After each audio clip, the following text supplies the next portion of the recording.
akhir pekan, Bapak Ibu Saudara-saudari, umat beriman terkasih dalam Tuhan. Salam sehat berlimpah berkat. Hari Sabtu tanggal 9 September 2023, Saudara Magus Cesar mengajak saudari-saudara merenungkan kutipan Injil Lukas bab 6 ayat 1 sampai 5. Dalam nama Bapa dan Putra dan Roh Kudus. Amin. Pada suatu hari Sabat ketika Yesus berjalan di ladang gandum, murid-muridnya memetik bulir gandum dan memakannya.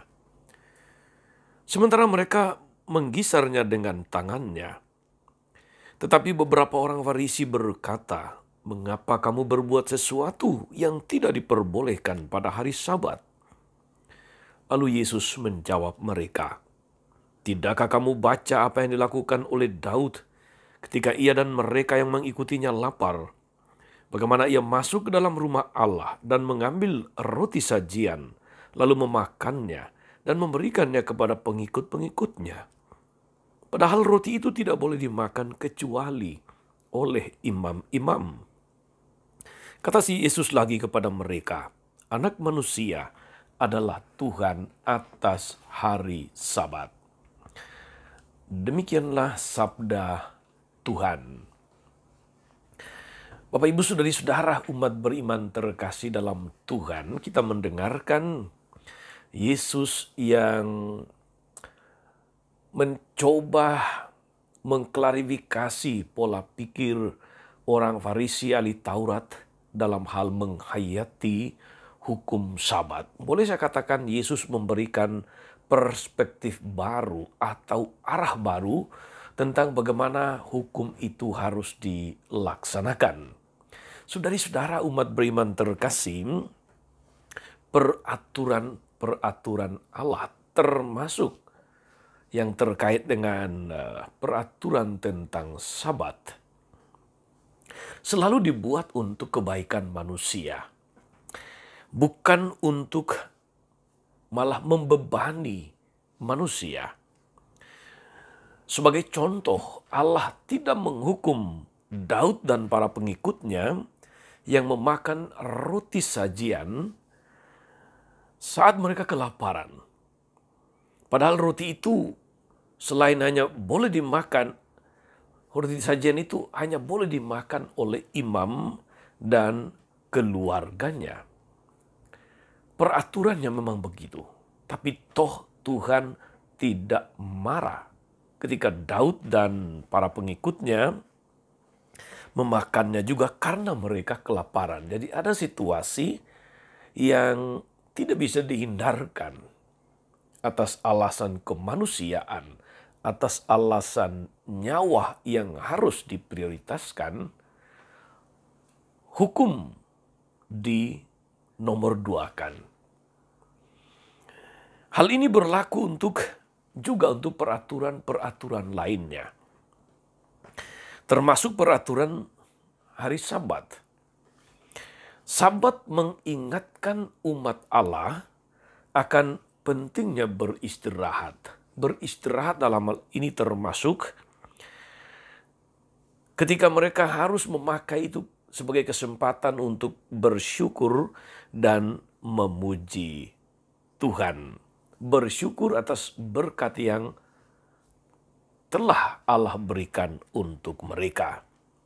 Saudari-saudara, Tuhan Yesus memberi arti baru atau arah baru terhadap kewajiban merayakan Sabat. Bagi Yesus, saudari-saudara, Sabat itu tidak meniadakan kewajiban bagi umat Allah untuk berbuat baik. Sekali lagi, Sabat tidak meniadakan kewajiban untuk berbuat baik. Atau Sabat tidak melarang orang untuk berbuat baik. Oleh karena itu Tuhan Yesus membela murid-muridnya yang memetik dan memakan gandum atau bulir gandum pada hari Sabat. Bahkan lebih jauh lagi saudari-saudara, bagi Tuhan Yesus pelayanan penyembuhan tetap boleh dilakukan pada hari Sabat. Meskipun pelayanan penyembuhan itu adalah sebuah pekerjaan, tapi itu adalah pekerjaan untuk berbuat baik, menyelamatkan nyawa. demi kemanusiaan. Itu berarti ada kasih di belakangnya. Saudari-saudara umat beriman terkasih dalam Tuhan, banyak orang kerap kali menjadikan peraturan agama itu sebagai di atas segala-galanya. Namun kerap kali justru mengabaikan ajaran kasih yang tidak mengenal waktu dan tempat. Kerap kali kita jatuh pada kekakuan dalam aturan-aturan agama, dalam penghayatan akan aturan agama, namun melupakan bahwa di sekitar kita ada banyak orang yang membutuhkan pertolongan yang mendesak. Saudari-saudara umat beriman terkasih dalam Tuhan, dalam gereja pun juga seringkali terjadi bahwa orang suka menghakimi sesamanya. Entah atas aturan-aturan atau sesuatu yang dilanggar. Entah atas situasi-situasi seseorang ketika dia datang ke rumah ibadah.